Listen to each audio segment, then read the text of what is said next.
2024 বৰ্ষটো অতি ব্যস্ততাপূৰ্ণ আৰু অতি গাঁৱে ভূঞে যিটো বিকাশ যিটো উন্নয়নে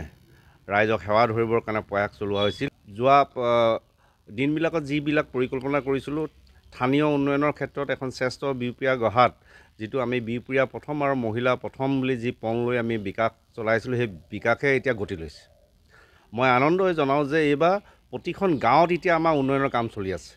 নতুন বছৰটোত আশা কৰি নতুন প্ৰজন্মৰ যি আশা আকাংক্ষা যাতে সফল হয় আৰু বিদ্যাৰ্থীসকলৰ যাতে শৈক্ষিক যাত্ৰা যাতে আৰু তেওঁলোক যাতে সফল হয়, নিবনুৱা যুৱক যুৱতীসকলৰ মাজলৈ যাতে আশাৰ ৰঙেনি তেওঁলোকৰ মাজলৈ কৰ্মসংস্থাপন তেওঁলোকৰ যাতে উপাৰ্জন হয়, জাতি জনগোষ্ঠীৰ মাজত যাতে সমন্বয় ঘটে, বিভিন্ন সম্প্ৰদায়ৰ মাজত যাতে সম্প্ৰীতি হয়, তেনেকৈ এখন আশাৰ বিহপুৰীয়া, আশাৰ অসম, মাননীয় মুখ্যমন্ত্ৰীৰ যি সপোন এখন শ্ৰেষ্ঠ অসম হিচাপে গঢ়াৰ যি তেওঁ পণ লৈছে, বিৰামহীন প্ৰগতিৰ যাত্ৰা, তেখেতৰ প্ৰগতি যাত্ৰাই যাতে আৰু গতি পায়, যাৰ জৰিয়তে যাতে দেশত আমি এখন শ্ৰেষ্ঠ ৰাজ্য হিচাপে যাতে আমি চিনাকি দিব পাৰোঁ, তাৰ বাবে আমাৰ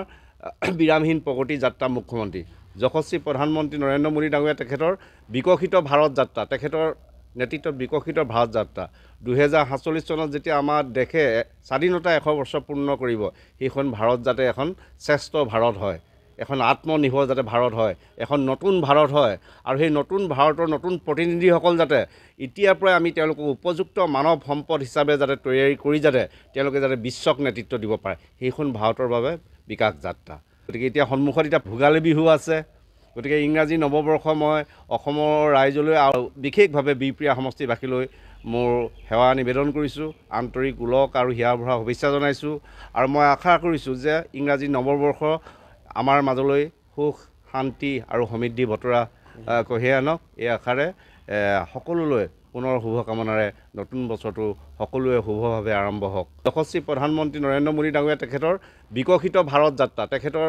নেতৃত্বত বিকশিত ভাৰত যাত্ৰা 2047 চনত যেতিয়া আমাৰ দেশে স্বাধীনতা 100 বছৰ পূৰ্ণ কৰিব, সেইখন ভাৰত যাতে এখন শ্ৰেষ্ঠ ভাৰত হয়, এখন আত্মনিৰ্ভৰ যাতে ভাৰত হয়, এখন নতুন ভাৰত হয়, আৰু সেই নতুন ভাৰতৰ নতুন প্ৰতিনিধিসকল যাতে এতিয়াৰ পৰাই আমি তেওঁলোকক উপযুক্ত মানৱ সম্পদ হিচাপে যাতে তৈয়াৰী কৰি যাতে তেওঁলোকে যাতে বিশ্বক নেতৃত্ব দিব পাৰে, সেইখন ভাৰতৰ বাবে বিকাশ যাত্ৰা। গতিকে এতিয়া সন্মুখত এতিয়া ভোগালী বিহু আছে। গতিকে ইংৰাজী নৱবৰ্ষ মই অসমৰ ৰাইজলৈ আৰু বিশেষভাৱে বিহপুৰীয়া সমষ্টিবাসীলৈ মোৰ সেৱা নিবেদন কৰিছোঁ, আন্তৰিক ওলগ আৰু হিয়া ভৰা শুভেচ্ছা জনাইছোঁ। আৰু মই আশা কৰিছোঁ যে ইংৰাজী নৱবৰ্ষ আমাৰ মাজলৈ সুখ শান্তি আৰু সমৃদ্ধি বতৰা কঢ়িয়াই আনক, এই আশাৰে সকলোলৈ পুনৰ শুভকামনাৰে নতুন বছৰটো সকলোৱে শুভভাৱে আৰম্ভ হওক। বহুত বহুত ধন্যবাদ।